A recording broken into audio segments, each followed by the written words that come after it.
తెలుగు వారి number 1 choice Telugu matrimony.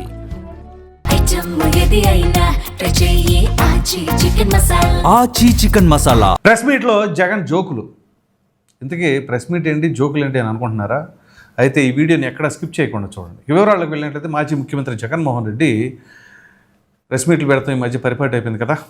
ఎందుకంటే సాధారణంగా ఎవరైనా సరే ప్రెస్ మీట్ పెడతా ఉంటారు, సరే పెట్టవచ్చు, తప్పేం కాదు. కానీ ప్రెస్ మీట్లే పెడితే, అందుకే ఇక్కడ జగన్మోహన్ రెడ్డి గారు అధికారంలో ఉన్నప్పుడు మాత్రం 4 గోడల మధ్య, పరదాల మధ్య, బ్యారిగేట్ల మధ్య ఉండేవాళ్ళు. ప్రెస్ మీట్ల మధ్య ప్రెస్ మధ్యలోకి రావడం, మాట్లాడటం అటువంటివి ఉండేవి కాదు. కానీ ఎప్పుడైతే పదవి పోయిందో అప్పుడు ప్రెస్ వాళ్ళు గుర్తొచ్చారు. ఇక అందుకే అడపా అప్పుడప్పుడు ప్రెస్ మీట్లు పెడతాం. ఆ ప్రెస్ మీట్లు కూడా ఎట్లాగంటే సుదీర్ఘ ప్రెస్ మీట్లు. ఎట్లాగంటే మనకి ఇప్పుడు పాత రోజుల్లో జై లవ్ కుశ అని ఒక సినిమా ఉండేది, లవ్ కుశ అనుకుంటా. ఆ తర్వాత ఈ మధ్య రీసెంట్గా వచ్చిన సినిమాల్లో బాహుబలి, పుష్ప అవి ఉంటాయి 3 గంటలు. ఆ తరహాలో ఒక సినిమా ఎంత డ్యూరేషన్ ఉంటుందో అంత డ్యూరేషన్ ప్రెస్ మీట్లు పెట్టే ఘనత జగన్మోహన్ రెడ్డికి ఉంటుంది. సరే, ఇంతకీ ఏమైనా విషయాలు చెబుతారా అంటే ఇవాళ చెప్పిన విషయాలు చాలా వింతగా ఉన్నాయి. ఇందులో ప్రధానంగా ఏంటి అంటే 16 రోజుల పాటు బడ్జెట్ సమావేశాలు జరిగితే ఆ బడ్జెట్ సమావేశాల గురించి ఆయన, నేను ఇదిగో ఇన్ని ప్రశ్నలు సంధించాను, దీని గురించి ఎలా అడిగాను, కానీ మీరు సమాధానం చెప్పట్లేదు అని చెప్పేసి అంటారు. సమాధానం ఎవరు చెబుతారు, ఎక్కడ చెబుతారు? ఇప్పుడు జగన్మోహన్ రెడ్డి ఎవరు? ప్రతిపక్ష నాయకుడు. హోదా ఉన్నా లేకున్నా ఉన్న ఏకైక ప్రతిపక్ష పార్టీ వైసీపీ. మరి అటువంటప్పుడు వీళ్ళు గెలిచిన వాళ్ళు తక్కువ సంఖ్య అయినా సరే ప్రతిపక్ష హోదా ఉన్నా లేకన్నా అసెంబ్లీకి వెళ్ళాలిగా. వెళ్ళనప్పుడు ఆ పదవికి రాజీనామా అన్న చేయాలి. పదవికి రాజీనామా చేయరు, అసెంబ్లీకి వెళ్ళరు. ప్రెస్ మీట్లో మాత్రం బ్రహ్మాండంగా మాట్లాడుతూ ఉంటారు. సో ఇంతకీ కొన్ని విషయాలు ఉన్నాయి, ఆసక్తికరమైన విషయాలు. అదేమిటి అంటే ఇప్పుడు ఈయన అడిగిన దానికి సమాధానం చెప్పట్లేదంట అధికార పార్టీ వాళ్ళు. మరి అధికార పార్టీ వాళ్ళు సమాధానం ఎక్కడ చెబుతారు?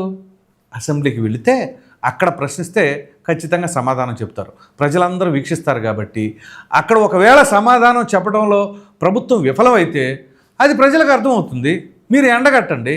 కానీ అటువంటి అవకాశాలన్నీ మేము వాడుకోం. కానీ ప్రెస్ మీట్లు పెట్టి మాత్రం గట్టిగా మాట్లాడతాం. ఇది ఒకెత్తు. ఇక దాని తర్వాత ఇంకో ప్రశ్న, ఎవరు ఒక విలేకరు అడిగితే దానికి ఆయన ఏం చెప్తారు? జాకీలు పెట్టి లేపుతున్నారంట. ఎవరిని జాకీలు పెట్టి లేపుతున్నారు? నారా లోకేష్ ఏమో జాకీలు పెట్టి వాళ్ళ తండ్రిని లేపుతున్నారంట. వీళ్ళిద్దరికీ జాకీలు పెట్టి పవన్ కళ్యాణ్ లేపుతున్నారట. ఇది చాలా విచిత్రమైన పని. అసలు జగన్మోహన్ రెడ్డికి అసలు జాకీలు అంటే తెలీదు. ఆ జాకీలు పెట్టి ఆయన ఎప్పుడు ఎవరో లేపలేదు. ఇప్పుడు చూడండి ఒకసారి సోషల్ మీడియాలో ఎంత వైరల్ అయిపోతున్నాడో, ఎంత ట్రోల్ అవుతున్నాడో. ఎందుకంటే వీళ్ళు చేసిన భజన కార్యక్రమం అసెంబ్లీలో జగన్మోహన్ రెడ్డికి మామూలుగా కాదు. అందులో ఫస్ట్ ప్లేస్ ఎవరికి ఉంటుంది గెస్ చేయండి. ఆయనకి భజన చేయాలంటే పోటీలు పడేవాళ్ళు కదా. అందులో కూడా ఉమెన్ కేటగిరీ రిజర్వేషన్ కింద రోజా గారు ఫస్ట్ కొట్టేసేవాళ్ళు. 2024 జగనన్న వన్స్ మోర్ అంటాం, కానీ జగనన్నకి ఎదురు లేదు, తిరుగులేదు, భయం లేదు, ఏదేదో చెప్పేవారు ఈవిడ రోజా. సో అలా తలా పక్కన మామూలు భజనలు కాదు. అలాగే ఆయన చోడవరం ఎక్స్ఎమ్మెల్యే కారణం ధర్మశ్రీ. ఇక ఆయన పద్యాలకి వాటికి ఏమాత్రం తక్కువ ఉండదు. మామూలు పద్యాలు వదిలేవాళ్ళు కదా. ఇప్పుడు అవన్నీ కూడా ట్రోల్ అవుతూ ఉన్నాయి. సో అలా ఎవరికి వాళ్ళు జగన్మోహన్ రెడ్డి గారు నువ్వు వీరుడు, సూర్యుడు అని చెప్పేసి అనుకుంటే ముసిముసి నవ్వులు నవ్వుకుంటా బ్రహ్మాండంగా కూర్చునేవాళ్ళు. సో మరి జాకీలు పెట్టి లేపింది ఎవరు? అందుకనే కదా వైనాడు 175 అని విర్రవీగారు. తీరా కట్ చేస్తే ఏమైంది? క్రికెట్ టీం లాగా 11 మంది ఉన్నారని చెప్పేసి ఆల్రెడీ తెలుగుదేశం పార్టీ కానీ జనసేన పార్టీ కానీ విపరీతంగా హేళనలు చేస్తూ ఉన్నారు. సరే, అవి ప్రక్కన పెడదాం. సో ఇప్పుడు జాకీలు పెట్టి లేపుతున్నారండి. జాకీలు పెట్టి లేపుకొని ఒకరికొకరు భజనలు చేసుకుంటారు అని చెప్పేసి జగన్మోహన్ రెడ్డి గారు మాట్లాడేది ఆయన అని చెప్పేసి ఇప్పుడు విపరీతంగా ట్రోల్ అవుతూ ఉంది. వీటితో పాటుగా ఇంకా కొన్ని ఆసక్తికరమైన విషయాలు ఉన్నాయి. అందులో ఏంటి అంటే ఏంటది, పవన్ కళ్యాణ్ గారు ఇటీవల అన్నారు వాళ్ళు 11 మంది ఉన్నా కానీ 1100 మంది మాట్లాడుతున్నట్లుగా వాయిస్ వినిపిస్తున్నారు అని చెప్పేసి అన్నారు కదా. సో దానికి ఒక విలేకరు అడిగారు, అది పవన్ కళ్యాణ్ గారు ఇలా అన్నారండి అని అంటే, మంచిదే కదా, 1100 మందికి భయపడిపోయి వాళ్ళు సమాధానం చెప్పలేకపోతున్నారు. భయపడింది ఎవరు? ఇది పెద్ద జోకు. ఎందుకంటే భయపడింది ఎవరు? అక్కడ అసెంబ్లీకి వెళ్ళంది ఎవరు? జగన్మోహన్ రెడ్డి. మరి భయపడింది ఎవరు? వాళ్ళు భయపడితే వీళ్ళు అసెంబ్లీకి వెళ్ళట్లేదా? ఇదేం విచిత్రమైన విషయాలు. భయం టన్నుల్లో వేస్తానంటాడు పవన్ కళ్యాణ్ జల్సా సినిమాలో. భయం అంటే ఏంటో చూపిస్తానని. అదే కదా ఇప్పుడు వైసీపీ వాళ్ళు అనిపిస్తుంది. ఇక్కడ ప్రధానంగా ఏంటి అంటే వాళ్ళని 11కి పరిమితం చేసింది కూడా పవన్ కళ్యాణే కదా. సో ఆ విషయాన్ని మర్చిపోయి ఇప్పుడు 1100 మందిలాగా వాయిస్ వినిపిస్తున్నారంటే నిజంగా రండి. 1100 మందిలాగా అవసరం, ఆ 11 మందిలాగానే వాయిస్ వినిపించండి అసెంబ్లీలో. ప్రజలందరూ హర్షిస్తారు. మిమ్మల్ని ఎన్నుకున్న ప్రజలు ఆ 11 నియోజకవర్గాల్లో కావచ్చు, లేదా 175 నియోజకవర్గాల్లో మీకు మద్దతు తెలిపిన వైసీపీ కార్యకర్తలు, అభిమానులు, వాళ్ళు హర్షిస్తారు. అరే మా అన్న వెళ్ళి గట్టిగా మాట్లాడుతున్నాడు, ఎరగదీసేస్తున్నాడు అని చెప్పేసి అని. వీళ్ళు అసెంబ్లీకి వెళ్ళరు, వీళ్ళకి భయం. ఎందుకంటే అక్కడికి వెళ్ళిన తర్వాత అన్నీ నిలదీస్తారు, రికార్డెడ్గా ఉంటాయి. మనం ఏది పడితే అది చెబితే కుదరదు అసెంబ్లీలో. సో కానీ పవన్ కళ్యాణ్ భయపడుతున్నాడు, కూటమి నాయకులు భయపడుతున్నారు అని చెప్పేసి అంటున్నారంటే ఇది ఎంత విచిత్రమో చూడండి. ఇది దాని తర్వాత మరొక అంశం, ఇంకో విలేకరు అడిగారు, ఏంటది ఆయన ఉప ప్రధాని కాబోతున్నారంట అని చెప్పేసి. ఉప ప్రధాని అంటే రాష్ట్రంలోని ప్రజలే తట్టుకోలేకపోతున్నారు, ఇక దేశ ప్రజలు ఎక్కడ తట్టుకుంటారు అని. ఇది రాష్ట్ర ప్రజలుగా తట్టుకోలేకపోతుంది ఆయన ముఖ్యమంత్రిగా ఉంటే. వైసీపీ వాళ్ళు జగన్మోహన్ రెడ్డి తట్టుకోలేకపోతున్నారు. అలాగే ఉప ప్రధాని అయితే వీళ్ళకి అసలు మింగుడు పడదు. ఒకవేళ ఇదంతా కూడా హైపోథెటికల్, ఆయన అవుతారేమో అనే స్పెక్యులేషన్స్ వచ్చినాయి. కానీ ఒకవేళ నిజంగా అయితే ఆయన ఉప ప్రధాని అయితే మళ్ళీ ఇక్కడ గుటకలు పడతాయి. ఎందుకంటే మన మీద కేసులు ఉన్నాయి కదా, మళ్ళీ ఆ కేసులు అవి మహాతలనొప్పులు ఉంటాయి. సో వీటన్నిటి క్రమంలో ఆయన రాష్ట్ర ప్రజలే ఇబ్బంది పడిపోతున్నారు, దేశ ప్రజలు ఇంకా ఇబ్బంది పడాలా అన్న తరహాలో మాట్లాడుతున్నారు. అసలు ఇబ్బంది పడుతుంది ఎవరు? వైసీపీ వాళ్ళు. ఎందుకంటే చంద్రబాబు నాయుడు గారు ఇంకేముంది, తెలుగుదేశం పార్టీ ఇంకేముంది, పని అయిపోయింది అని చెప్పేసి వీళ్ళు అధికారంలో ఉండగా చాలా గట్టిగా మాట్లాడారు. టీడీపీ అంటే అంత ఆషామాషిగా ఏం కాదు కదా, ఎందుకంటే 40 సంవత్సరాల పైమాటే ఉంది చరిత్ర. అటువంటి వాళ్ళకి గ్రౌండ్ లెవెల్లో క్యాడర్ బలంగా ఉంది మొదటి నుంచి కూడా. వాళ్ళు నాయకులతో కాదు కార్యకర్తలతో నడిపే పార్టీ. వైసీపీ అంటే ఇన్స్టెంట్గా కాంగ్రెస్ నుంచి ఇటు వచ్చేసి అప్పటికప్పుడు ఇది జరిగింది. కానీ సో కన్స్ట్రక్టివ్గా ఎదిగిన పార్టీకి, ఇన్స్టెంట్గా ఎదిగిన పార్టీకి ఉన్న డిఫరెన్సు వైసీపీకి టీడీపీకి మధ్య ఉంటుంది. సో ఈ నేపథ్యంలోనే ఈయన పదే పదే నేనున్నప్పుడు అప్పులు ఇన్ని, నేనున్నప్పుడు ఆదాయం ఎంత, అసలు నాకు అప్పుడు అప్పులు తక్కువ ఉండే అని చెప్పేసి అన్నారు. అప్పులు తక్కువ ఉన్నాయంటే మనం ఏం నిర్మాణాలు చేయలేదు కదా, రోడ్లు ఏమైనా వేసామా, నిర్మాణాలు ఏమైనా చేపట్టామా, రాజధానికి ఏమైనా కాంట్రిబ్యూట్ చేశామా, పోలవరం ఏమైనా ముందుకు నడిపించామా? ఏదో అరాకొర నత్తకంటే అంతంత మాత్రంగానే నడిచిపోతూ ఉండే. సో అప్పుడు వేసిన ఛాలెంజ్లు ఆ మంత్రులు ఎవరు, అనిల్ కుమార్ యాదవ్ కానీ, తర్వాత ఇక అంబటరాంబాబు అంటే చేతులు ఎత్తేసేది వేరే విషయం అనుకోండి, పోలవరానికి సంబంధించిన దాంట్లో. సో ఆ ప్రకారంగా మనం బడ్జెట్లు కేటాయించింది ఏమీ లేదు కదా. పైగా ఏవైతే బీసీ కార్పొరేషన్లు, ఎస్సీ కార్పొరేషన్లు వాటికి కేటాయించిన నిధులు ఉంటాయో వాటన్నిటిని కూడా డైవర్ట్ చేసింది ఎవరు? మనమే కదా. సో ఏదేమి అడిగినా సరే అమ్మ ఒడిలో ఉందిగా, ఏ పథకమైనా, ఏ నిధులు ఏమైనా అవన్నీ అందులో ఉండేగా అని చెప్పేసి చూపించింది ఎవరు? వీళ్ళే. సో నేనున్నప్పుడేమో ఇంత తక్కువైంది అంటే మనం ఇంకేం చేసాం? ఒక డెవలప్మెంట్ యాక్టివిటీ అనేది ఏం లేదు. ఇప్పుడు కూటమి ప్రభుత్వం అధికారంలోకి రావడమే ఆ సామాజిక పెన్షన్స్ అనేవి 1000 రూపాయలు పెంచుతామన్నారు, పెంచారు కదా.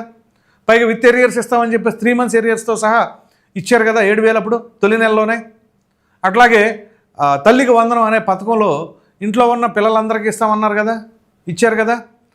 అట్లాగే ఆర్టీసీ ఉచిత ప్రయాణం, అఫ్కోర్స్ వచ్చిన వెంటనే ఎగ్జిక్యూట్ చేయలేదు అనుకోండి, వెల్ఫేర్ స్కీమ్స్ విడతల వారీగా ఒకదాని తర్వాత ఒకటి ఎగ్జిక్యూట్ చేసుకుంటూ వచ్చారు. సో మీరు ఇంత చేశారు, మీరు కన్స్ట్రక్టివ్గా ఇదిగో పలానా దగ్గర పలానా ఎంత కేటాయించారు అని చెప్పేసి అడగడం వేరు. గంప గుర్తుగా వెళ్ళి మీ ఖర్చులు ఎక్కువ వచ్చేసేసి ఇట్లా చేశారు అట్లా చేశారంటే అందు గురించే అంటుంది. ప్రజల కూడా కోరుకుంటుంది ఏంటి అంటే మీరు అసెంబ్లీకి రండి, గణాంకాలు తీయండి, ఇదిగో మా హయాంలో ఇలా చేసాం చూపించండి అని చెప్పేసి అడగండి, నిలదీయండి. ఎవరు కాదంటారు? ప్రెస్ మీట్లలో ఎంత మాట్లాడినా ఏమి చెప్పినా శాంటిటీ ఉంటుందా? ఉండదు.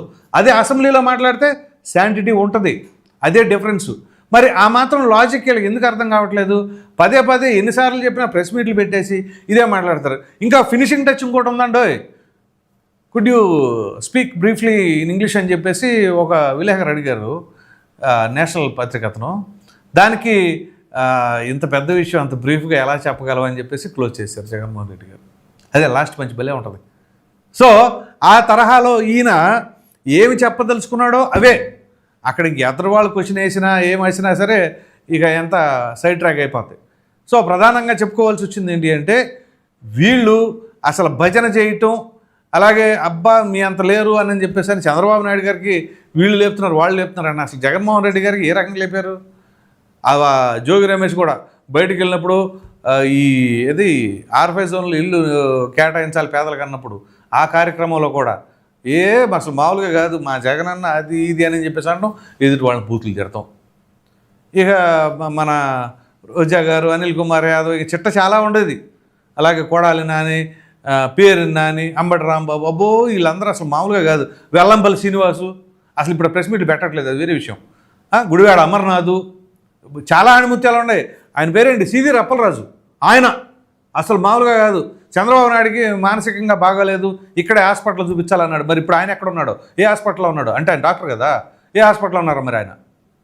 అప్పుడు స్పీకర్గా ఉన్నటువంటి తమ్మినేని సీతారాం స్పీకర్ అనే సంగతి కూడా మర్చిపోయి చంద్రబాబు నాయుడిని ఫినిష్ అని చెప్పేసి మాట్లాడతాం.